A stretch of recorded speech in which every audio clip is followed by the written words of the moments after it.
Welcome to the Munro Live podcast. I'm Al Steyer, Vice President of Technology and Research here at Munro. Uh, Got a very diverse background. I started in upstate New York, right by the St. Lawrence River, working on dairy farms. Learned to weld and drive tractor at 13. Realized dairy farming wasn't the life I wanted, so I ended up joining the military. I was a mechanic in the Army for 12 years. Ended up teaching a couple semesters for Central Texas College automotive courses. Got out of the military. I was developing, delivering training at Chrysler on new vehicles, and then I ended up at Munro back in 2001. So I'll let you do the math. You can figure out how long I've been here. Since I've been here, up until about probably 2-3 years ago, if an electric vehicle came in the building for some reason, I always got stuck removing the battery pack and pulling modules out safely, and I'm still here today. So put an SOP together to get others trained up so I could wash my hands of those activities. So with us today, we have Ryan Cook. He's the co-founder and CTO of Arc Boat Company. Ryan, how about you give us a quick introduction to yourself as well? Yeah, happy to. Thanks for having me on, Al. Sort of like you, I grew up in a farming community in Pennsylvania. Went to school in Chicago for mechanical engineering. After graduation, I worked for Boeing for 1 year. And then after that, I moved on to SpaceX for 8 years. After that, we founded ARC and decided to start trying to electrify the marine industry. So, I kind of looked over your bio a little bit. One thing that jumped out at us was you got the nickname Rocketman. Can you elaborate on that a little bit? Yeah, happy to. When I was, I think about 10 years old, my aunt and uncle had gotten me a model rocket kit for my birthday. I was very excited to put it together with my dad. We had it in the living room. And I remember we finished it one morning. And as he was heading out the door to go to work, he said, "Do not touch this rocket until I get home. And then we will go to the field out behind our house and we'll set it off." Obviously, I could not wait that long, and I really thought I had to practice the ignition sequence Okay. and pressing the button.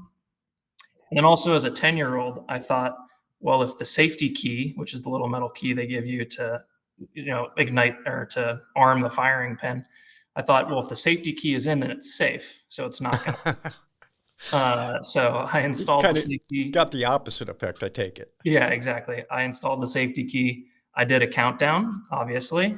3, 2, 1, press the button. And we had a 2-story ceiling in our living room. It went full 2 stories, hit a stud in the ceiling, caught fire, came down a fireball, landed on the carpet. My mom came screaming, threw it out the door, turned, said, "You're grounded." Meanwhile, my sister was getting ready for school and was screaming like the world was about to end. But anyway, ever since then, friends and family had called me Rocket Man growing up. So, Uh, so is that why you end up at SpaceX? yeah, I mean, it was definitely very fitting. Yeah, always enjoyed aerospace, and I mean, after seeing SpaceX did a great job of webcasting their launches. And I remember seeing one of those stage separations when I was working at Boeing, and you could see first stage looking at second stage as they separated. And that just got me hooked. I had to go work there. All right. So, what'd you do when you were at SpaceX? What'd you work on? I started working on the Falcon 9 program. For those that don't know, that's their workhorse rocket right now. It's a fully reusable first stage rocket, so it goes up and comes back and lands either on land or on the drone ship. It's what's launching all of their satellites today. They had only launched about 5 launches when I started. They're now up in the hundreds of launches. And the first project I was a part of was trying to figure out how to get that first stage to land. To land. The first time I saw that, I was so impressed. That was just an amazing feat, just thinking about the reusability. Yeah, when I started, it was the first time SpaceX had tried something, and they had like a camera feed that was very choppy, and it came down in the ocean, but it didn't have any of the landing legs or grid fins or a lot of the heat shield that it has today to make it reusable. So I was a part of the team that developed all that. You were part of developing that. Yep. Oh. So you mentioned Boeing. You didn't have anything to do with doors, did you? No, I did not. All right, that's good to hear. I was only there a year, and it was right after college. So as a junior engineer, I did not have much say or control. Right. With Arc Boats, it was founded, it was by yourself and Mitch Lee. And is it Mitch that has like just a passion for the water? Is where it kind of came around, or do you as well? Yeah, so I mean, Mitch grew up in a heavy water skiing family. They own, I think it's like an '87 Mastercraft. He was always out on the lake growing up. But that was not my childhood.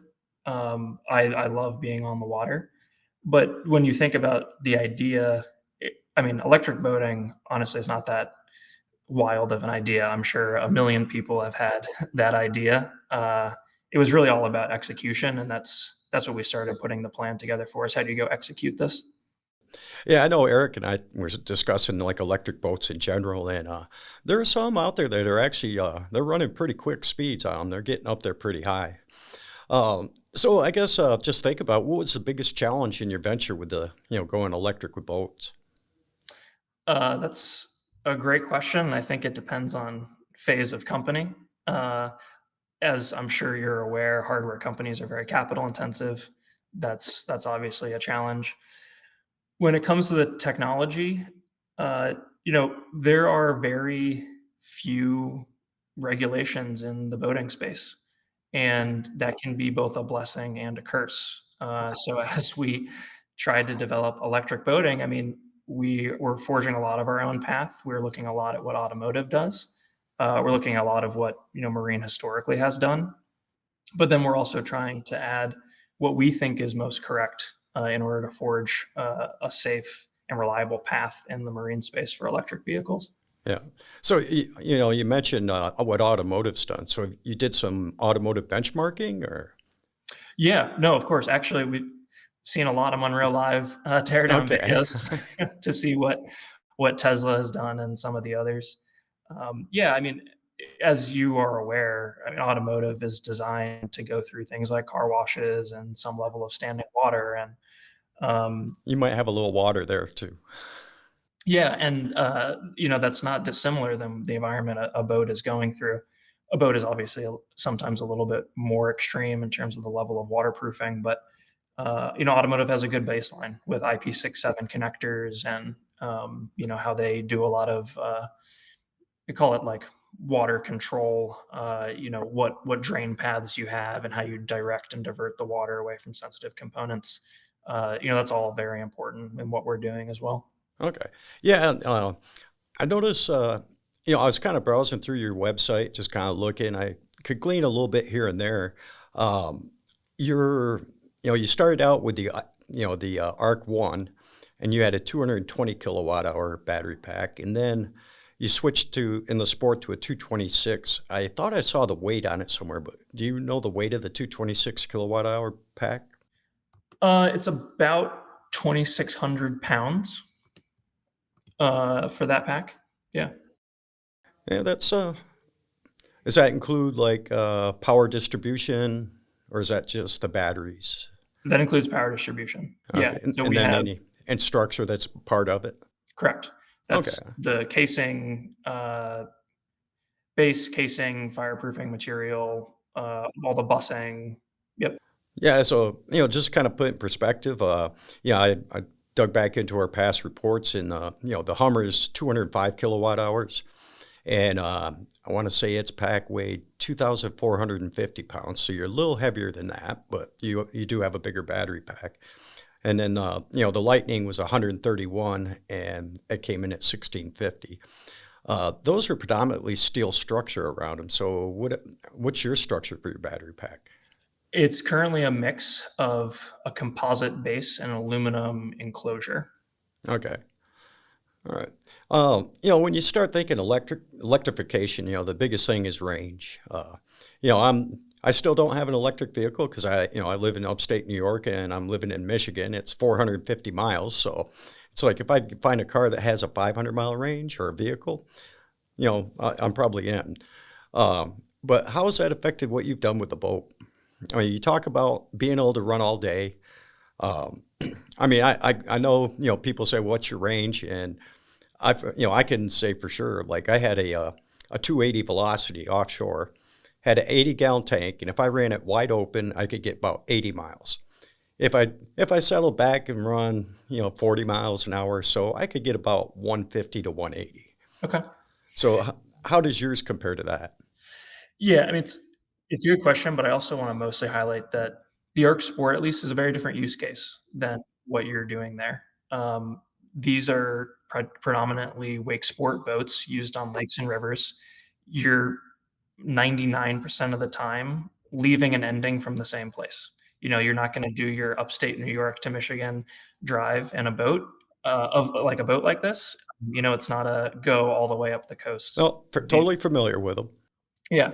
Um, so at the point that you're leaving and ending from the same position, it really is that question of how do you give someone all day on the water? But range with boats is really hard, Oh yeah. and it's not standardized in any way.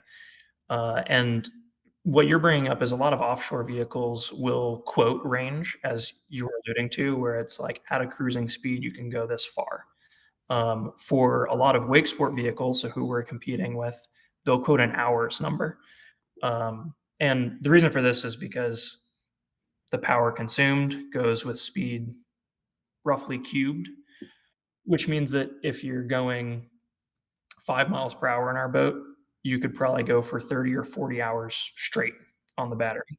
But if you're going, 35 miles per hour, it's going to only last you like a couple hours. So it's a huge, there's a 10, 15x difference in the amount of time, only a 30 mile per hour change in speed. Even going 30 miles per hour versus 35 can have like an impact of like an hour on your range or more. And that seems insignificant to you when you're traveling at those speeds. So really what we've done is like we didn't come up with a size of a battery pack and then tell you the range. We started the other way. We said, how are people using their boat? We've collected a lot of data of how often are people going at wakeboard speeds, water skiing speeds, surfing speeds. How much time are they puttering around at 5 miles an hour? How much time are they ripping it at 40 miles an hour? And tried to come up with a representative like user time at speed curve. We use that to say we want to give people 4 to 6 hours on the water. That's a long time. That's what a typical outing would be. Backing all that out, this is the size of battery that we need. And that's really how we got to it. All right. Yeah. So that's a pretty big battery for sure. Um, are you guys, what is the form factor of your batteries? Are you making them yourselves? Or it seemed like you were, if I'm not mistaken, correct? Yeah, we make the battery pack ourselves. What I won't share too much on basically the suppliers and the supply, No, that's fine. because we're I not. just curious, like, what form factors? I think it's prismatic, I'm assuming, and, maybe chemistry, if you could share that. Yeah, we can do chemistry. It's an NMC. Um, Okay. the interesting thing with us is that we are in a boat. You actually wouldn't be as weight or volume limited as you would be in a car. So we get a lot of questions of why don't you do LFP, the lithium iron phosphate, which is cheaper, but it is heavier. For a boat like this, we have to account for the trailering case because a lot of these customers will drive their boats to and from the lake. And if the boat's too heavy, you're going to be pushing people into like F-350, super duty trucks that a lot of people don't have. So that is actually our weight constraint is towing. So what do Uh, you use it like F-250s or well, 2500, or are you able to use a 150? you can use a 150 for Okay. our boat. It's going to be about 6,900 pounds for the boat. And then the trailer, I think we're leaning towards offering either an aluminum or a steel, depending on what you need for towing. But the trailer would add about 1,000 to 1,500 pounds on top of that. Yeah, that was going to be my guess. Yep. Yeah. So with the batteries, are you doing active cooling on them? We are.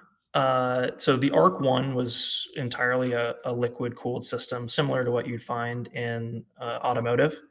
For the Arc Sport, we're experimenting with a different system that should cool similarly, but honestly be cheaper and less maintenance. I won't again go into a ton of details about it right now, but um, it's an actively cooled system primarily for when you are charging.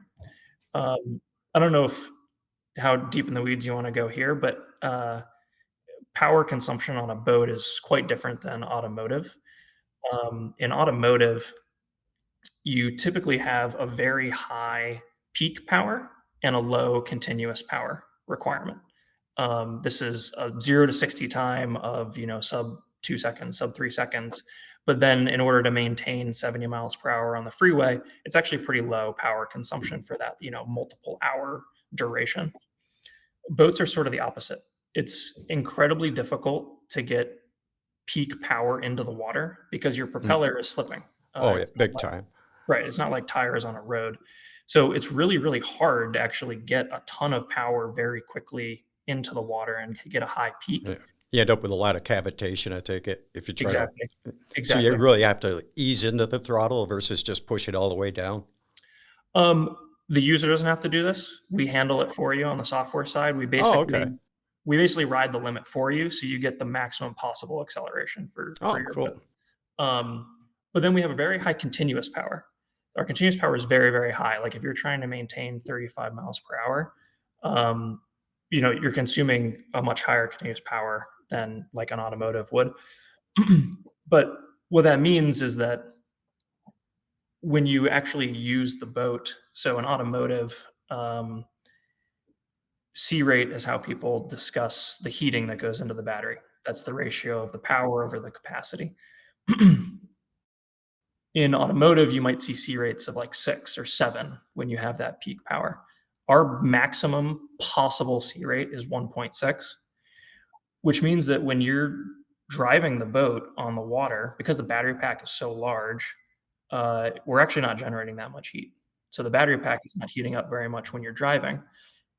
When you're charging, though, that's where we can hit really high C rates, is you do DC fast charging if you want to charge your boat very quickly. So charging is more where we're focused on cooling of the battery than actually driving the vehicle. Okay. So then are you looking at closed loop cooling or are you Yep, rely okay. So you're not relying on being in the water because somebody might charge it on shore, right? correct. And that's exactly right. So we have a cooling system so you can DC fast charge in or out of the water. And yeah, we do a closed loop system as well. Gas boats, they have to cool their engine blocks. They'll typically do a more open water system where you'll pump water into the vehicle, run it through the engine block heat exchanger, and then dump it out the side. We don't do that mostly for maintenance. It's just easier for consumers to not have to pump salty, algae-filled water into your vehicle and deal with corrosion and filters. So Yeah, we that do a could, totally closed loop system. yeah, and I was thinking about that, being out there, with the salt water, the aluminum and salt just don't mix so well. So, but I was just curious. I had to ask that question. And, like you said, with a nice engine, I had a pair of muffs. I had the plug out in the front of the engine and, turn the garden hose on, just don't rev it up and, to flush it out, doing oil changes and things. Speaking of motors, just curious, what do you make your own motors or are you purchasing them? We purchase the motors. Okay. Yeah, it's, we wanted to get products to market and taking on, there's a lot of motors out there today. I Oh mean, yeah. really we're riding a lot of tailwinds from the automotive industry. A lot of the billions of R&D dollars that went into electric automotive, we're able to take advantage of. There's a lot of really good motor suppliers out there, and so we Can you purchase. can you share the manufacturer of the motor or no? Probably not today. Okay. Um, I'd Yeah, like to. I'd love to have a discussion with you offline. Yeah, no, of course, I'd be happy to.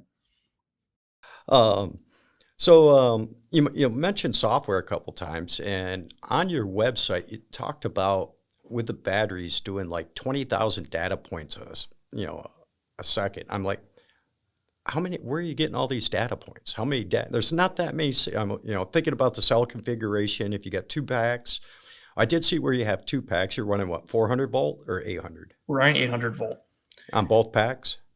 Yeah, and I do want to just clarify a couple things between Arc One and then the Arc Sport. On Arc One, it was two separate battery packs, Okay. both at 800 volts and in parallel. For the Arc Sport, it's functionally similar. But it is one battery pack, two strings that are at 800 volts inside that one battery pack.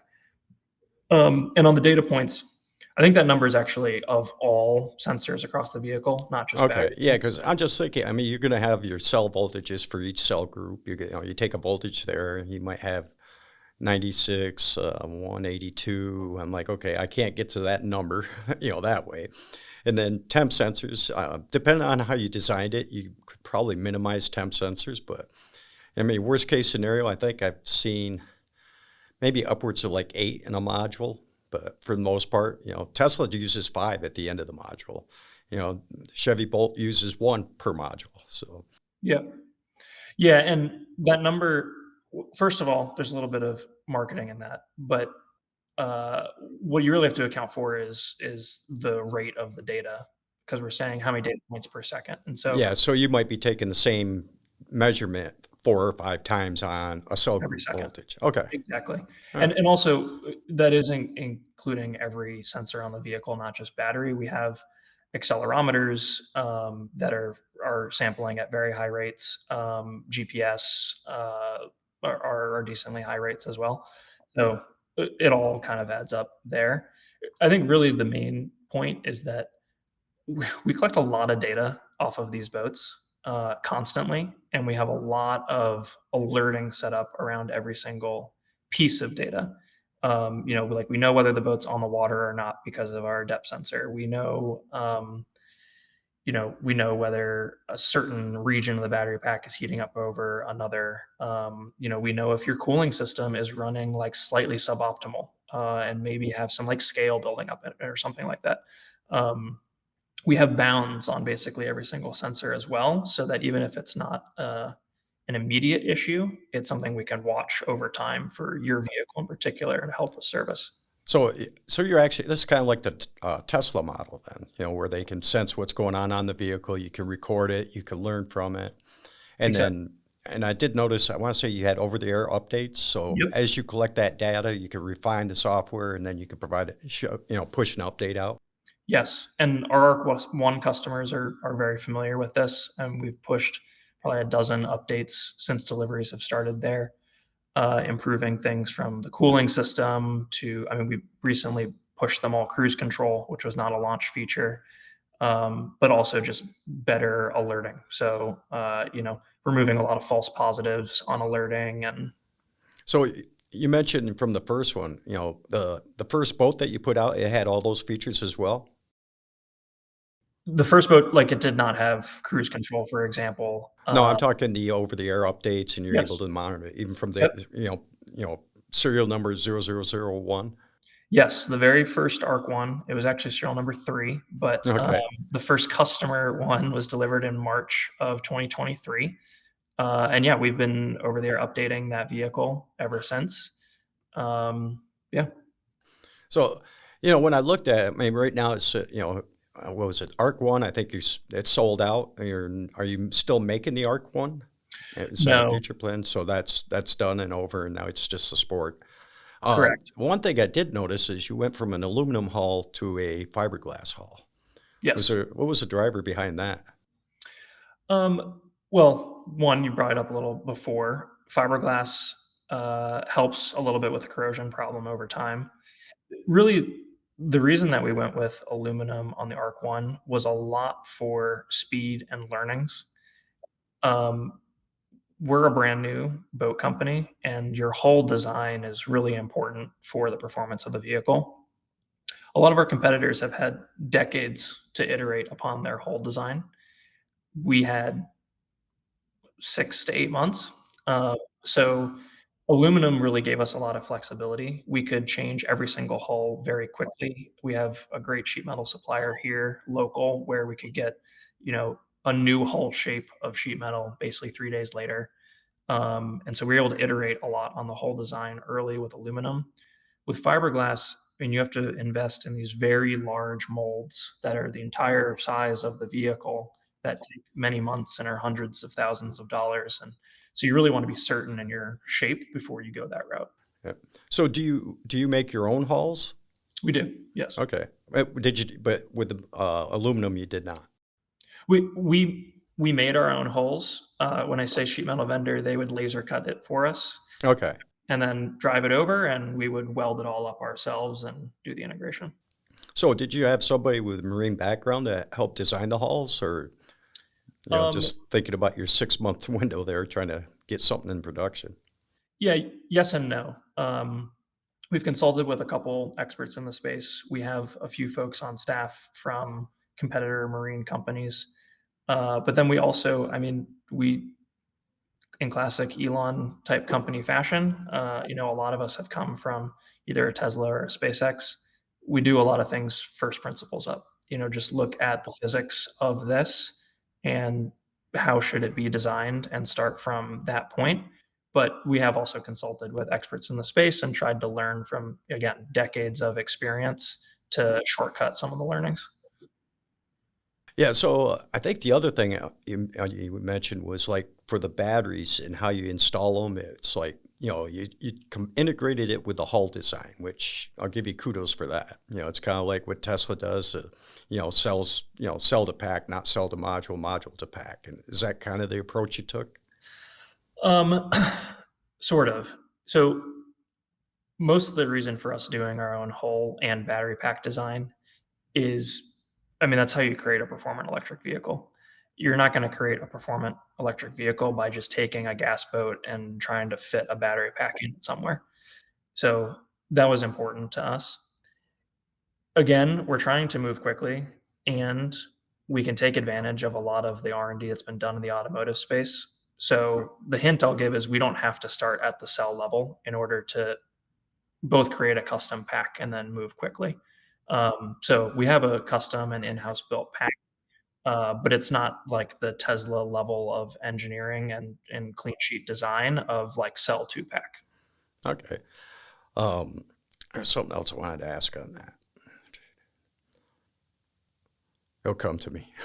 With the cell to pack, yeah. Then so you're doing all the BMS, the software itself. The BMS, the motor control. Are you doing all that, or some of it off the shelf, like for the motor controller? Yeah, like motor controller is off the shelf. It comes with the motor that we Okay. purchase. But we're heavily integrated in it, as in we have complete control over torque, speed, limiting due to like thermal limiting that it does to itself. We have complete control over all of that. It's been really important to us that we have complete control over every component. It's also on the BMS, for example. Like we purchase the boards for the BMS, but that software is custom to ARC. We have complete visibility into every single sensor going into that. It can perform its own logic if needed, but we also can control the BMS as well ourselves. So we have a vehicle control unit on board. We write all of that code in-house.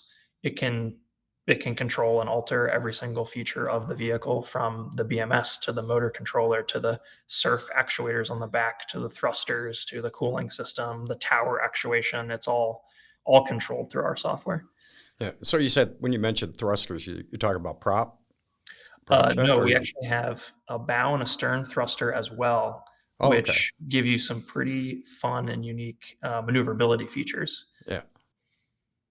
And then the main propulsion is a propeller, or Correct. okay. Main propulsion is a propeller. This vehicle it's an inboard, which means the motor is inside. There's a propeller shaft which juts through the bottom, and then a large propeller underneath. Yeah. So you got to make sure to avoid sandbars and shoals.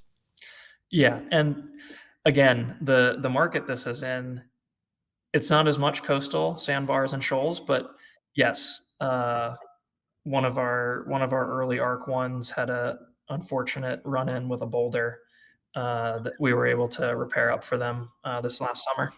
Yeah. Yeah, I managed to find a shoal with my mom's one time, Yeah. and then had a spare prop. Went to change it out, wrong prop. We ended up idling back to the marina, and there was actually a big ship coming up the river, and we're going, up the river, and he literally passed us before we got back to the marina. That's how slow we were going. It just was vibrating so bad. Yeah. When you talk about charging, I'm just curious, are you able to use like shore power at a marina? Of course. Yeah. So you just I mean, plug into like the 220? exactly. I mean, shore power is perfect. It's a 220, 240, either 30, 40, 50 amp, which is very similar to an electric car charging power. So shore power is great. You can also level 1 charge these boats. You can plug them into a wall outlet. It'll take a while, but for actually a lot of boat owners, that works for their lifestyle. They'll take the boat out on a Saturday, they'll trailer it home, can charge it for a few days, and take it out next Saturday. Last time I looked at that, I think using the 110, just at that charge rate on the Chevy Bolt, it would take 3 days to charge it. And that was like a 60 kilowatt battery pack. Mhm. So yeah, I could see it. It would definitely take some time. Yeah. So you have an onboard charger that that's on the boat. Did you design that yourselves, or is that off the shelf as well? No, again, yeah, off the shelf as well. But again, we have complete, software control over it. We also have unique features on board for so storage and long-term storage states are an important maybe differentiator between boating and automotive. Especially over the winter, people will leave their boats for a long period of time without usage, and so long-term storage is important to us. So we have a unique kind of like charging setup that reduces the number of cycles you might see on like a 12-volt battery over a long-term storage state. But we control all of that logic. You just plug the charge gun in, and it will decide whether we're going to be topping up your high voltage or we're going to be running low voltage, or any of that logic is all taken care of behind the scenes. Okay. Yeah, when you mentioned low voltage, that got me thinking. So what do you guys do for a DC charger? So we have 2 on board, one that's going from 800 to 12 volts, and then we have one that's going from 800 to 48 volts. The 48 volt is pretty much only powering the thrusters right now. The thrusters are a higher power, and that's what that's used for. The marine industry, pretty much everything is 12 volt. We'd love to be more on a 48 volt system, but are just kind of like waiting for the supply chain to catch up. Yeah, it's I haven't got a chance to look too deep at it on the Cybertruck, but with a full 48 volt system, I'd be curious to see what changes were made. So, I mean, they've been talking about that for how many years now? At least 20 years, and we finally get one on the market. So maybe things will move that way for you. So like your instrumentation, I'm sure that's just standard instrumentation just have mainly a screen, right? Or do you have additional gauges and things like that? Yeah, it's really 2 screens. Two screen. We have a driver display, which is the most critical info, your speed, your water depth, water temperature. And then we have a very large, we call it like a cabin display, really to be an interactive experience for everyone else on the boat. You can pull up, 3 different cameras on board. You can pull up different camera views of people surfing behind the boat, or we have a forward camera view for if you're on plane, you can see what's in front of you. But yeah, in terms of sensors, it's a lot of speed, position data. We have a map for coastal regions. It's a full it's bathographic instead of topographic, but with all of your depth data. Yeah. Um, Is that something that that's from an outside supplier? I'm assuming. I mean, you didn't do the maps. You're getting that from like a Garmin or whoever. the map itself is open source. The depth data primarily is from NOAA, Okay. National Oceanographic Association, at this point. And that's why it's mostly coastal right now. We're looking into other options to really flush out the rest of the depth data. But in terms of the coding, that's all in-house. It's not like we purchase a Garmin display. Yeah. We make our own display. We write our own software that goes on it. Oh, cool. You just mentioned something too, getting up on plane. How quickly can you get up on plane? It's a great question, and I don't want to misquote you the actual number. I would actually love to put you on the boat so you can feel it yourself. It's going to be best in class, or it is best in class. I was thinking that just, way you could control the motor, for its peak efficiency based on how fast you're going. And I know with mine, it was like, I want to say 3, 4 seconds and, I could get the bow to break over. And it also depends on who's operating and if they remember to put the tabs down or not. Yeah, you won't have to remember any of that on our boats. Just pin the throttle and let it do its thing. Yeah. And the tabs Um, automatically go down? Yep, tabs Oh, automatically really? go down. And really, what we are just wrapping up right now, which is why I don't want to misquote you, is a propeller selection test campaign where, I mean, we're going to have a very, very large propeller on this vehicle because we want to take advantage of the torque that this motor can give you, the instant torque. And really, the best way to get torque into the water is a very large diameter propeller. So there's going to end up being a large diameter propeller. We're experimenting with offering basically a performance propeller and a range propeller for those that really want the acceleration you've never seen before in a boat compared to those that want more time on the water. So are you looking at like labbed propellers, working with somebody that, you know, just cups them out? I know mine, I want to say it was a 28-inch and the actual diameter was like 27. That's how much work they did to it. Hmm. But I mean, you could work with those guys and, they're pretty good at what they do. They'll document everything. And I can't remember who it was that I went through, but it was somebody in Wisconsin. But yeah, this thing, I mean, it actually had a crack in it. I had it for like 15 years. I saw, one day I was washing it. I'm like, oh, that ain't good. So I bought a new one and I sent that one out so that, they actually were able to weld it and I was able to put it back on. But I'm comparing the two and there was a good inch diameter. He's like, somebody's really worked this prop just to, finesse it and tune it to get where they wanted it. Yeah, the propellers we're using are basically more mass production than it seems Yeah. like what you're alluding to. Yeah. Our plan is to build hundreds of these vehicles per year. They're all CNC machined propellers though, and they're roughly standard. Like you basically specify a diameter and a pitch, Mm-hmm. and then it's more of a standard shape from there. Yeah. Well, I guess where I was alluding is like you get, where you think it needs to be, but then Oh, yeah. for a upgrade, maybe you say, well, we can get you a lab propeller. It's gonna, I mean, I think it's like a $700-800 up cost to get a lab propeller, but maybe it's an option for you, Yeah. for that guy that's really wanting everything out of it. Yeah, exactly. We're experimenting with a lot of that. We're really trying to listen to a lot of the early customers here on what they want and plan to give it to them. Yeah. Well, that sounds cool. So I guess another question was, how did you guys come up with the name Arc Boats? It's a great question. I'll shout out my wife here. She was the one who came up with that name.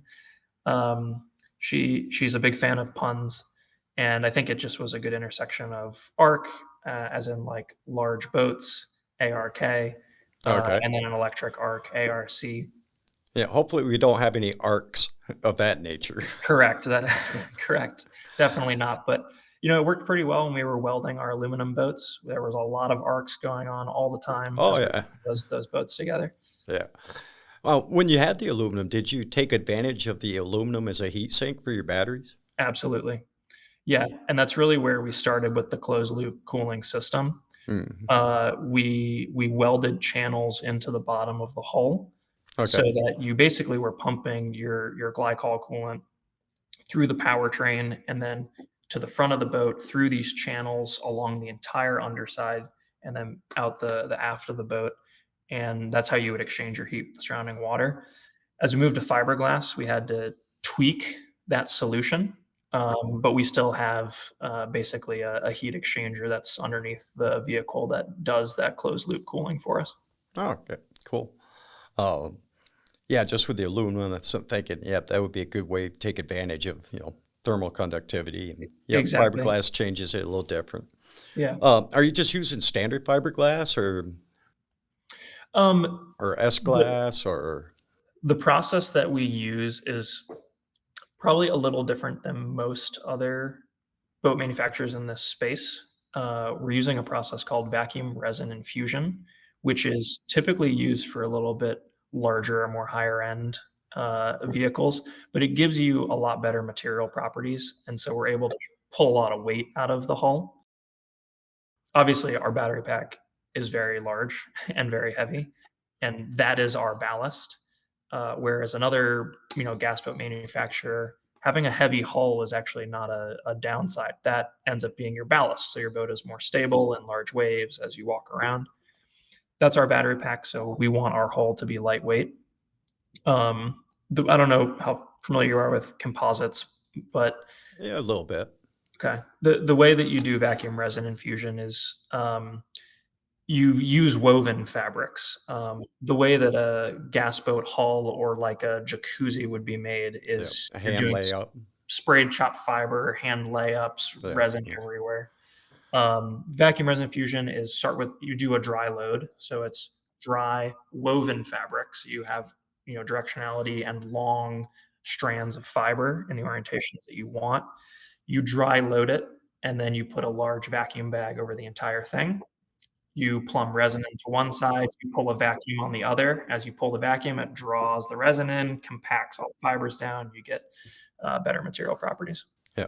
So you just use a regular fiberglass though, or like an S-glass or Kevlar? Uh, it basically a regular fiberglass. All It's right. just a woven, product. The hard top, I don't know if you've seen pictures, but the hard top is a carbon fiber hard top.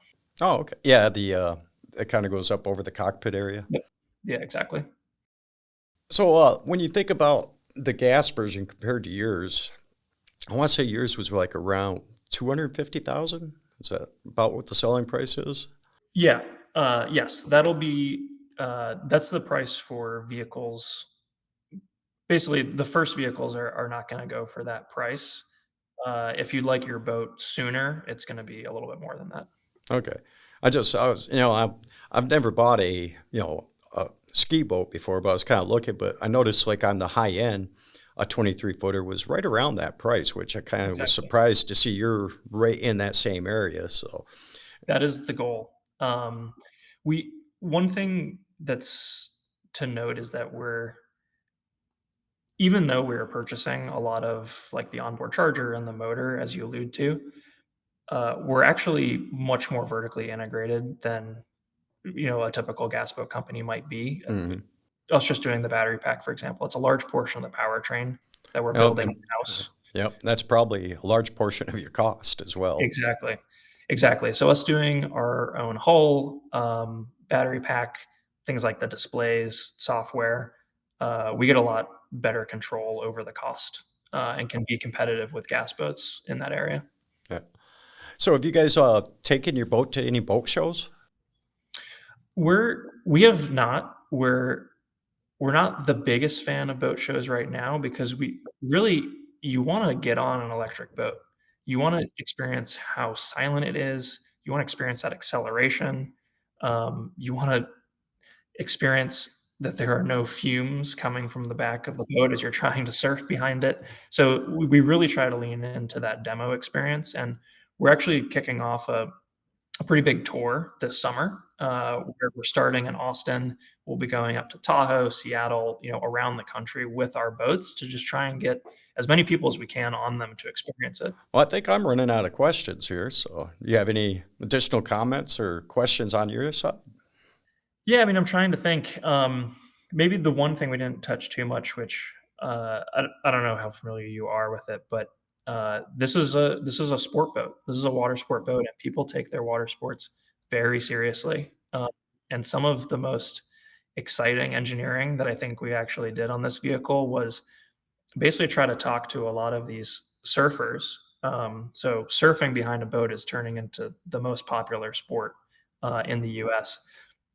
You go about 10 miles an hour, which is the absolute worst power regime for a boat because you're not on plane, you're transitioning. You want to load a ton of weight onto the boat, which is also horrible for power. But you do this so you throw a huge curling wave behind the boat that you can surf. And so we spent a lot of engineering effort talking to surfers, understanding what they care about in terms of the height, the length, something called the pocket that you sit in, how much push the wave has as it pushes you behind the boat, and tried to turn all of that into engineering first principles. What yaw, pitch, roll do we want out of the vehicle? What CG placement do we want? And then we did a lot of testing to try and derive the lowest possible power consumption to deliver the wave that people are looking for. Um, and so, really, what we're going to be able to offer is, hey, I want my wave bigger, and you push up on the touchscreen. I want it longer. You push on the touchscreen, and it actuates tabs in the back of the boat. It moves ballast around between water tanks in the boat in order to change the CG to give you that wave at the lowest possible power level. And that's something we're quite proud of. So you're basically throwing a wake out there that's more comparable to like a 40-foot Sea Ray with a 16-foot, width on it. That's motoring down the water. Exactly. And that's why the ballast tanks are great, because we can fill them up and you can really weigh this boat down to, about 9,000 pounds in order to throw a big wave. But then you can drain them so you can get up trailering, or you can go punch at high speed again and not waste a lot of power. Yeah. Yeah. Nice thing about that weight too is, like, if you have, 2-3 foot waves out there, you're probably just plowing right through them and you barely even feel them. Yeah. Even if the ballast tanks are empty, this boat handles incredibly well. We have this massive battery pack that we can sink down, and it really handles really well through the waves, even with no ballast on board. Yeah, with mine, I think I had like 6 inches of my hull in the water at any given time, if that. So, I basically was getting up on top. Yeah. Yeah. I know I was out running one time, and a buddy of mine had his out there. He's like, "You're out of the water more than you're in the water, but it's still running smooth. You just, catching the tops of all the waves." Yeah. Yeah. We also have electric steering, a steer-by-wire, which is really nice for marine. We can offer different user profiles, tighter sport steering, looser steering. But it really means that you can crank the boat, because you're not the one trying, and a lot of the mechanical systems that other gas boats have, like, it's a rack and pinion. You're the one turning the rudder. This is more like a power steering, which is kind of a newer thing in marine. And so you can really crank this boat, and it's a lot of fun to drive. Yeah. So with that, you could get some really tight turns with it, right? Mm-hmm. Exactly. Do you have like a stability control that if somebody's cranking it too far, that you don't let it go that far? Yeah, we have a couple limits on like angular rate, Right. like rudder angular rate of change, depending upon like speed of the vehicle, those types of things. Yeah. Yeah. So yeah, it sounds like you got a lot of sophistication built into it. So we have certainly tried. We take our boats out a lot and just are constantly iterating. That's probably the best part of your job, isn't it? It is a lot of fun, especially here in Southern California. We take the boats out a lot and enjoy it. Yep, I'm jealous. Yeah, we'd love to get you on one. We'll definitely let you know if we can make a stop in Michigan. And, yeah, that'd be great. I think Eric would like it too, so we could do a Munro Live podcast on the water. Yeah, that would be great. He's over there smiling. Last thing, the boats have full LTE connectivity, so yeah, let's podcast out in the middle of a lake, and you can connect to our local Wi-Fi. All right. Well, I think I'm good on this end. If you're good, we could call it a wrap. No, I appreciate the chat. I've really enjoyed it. All right. Yep, me too.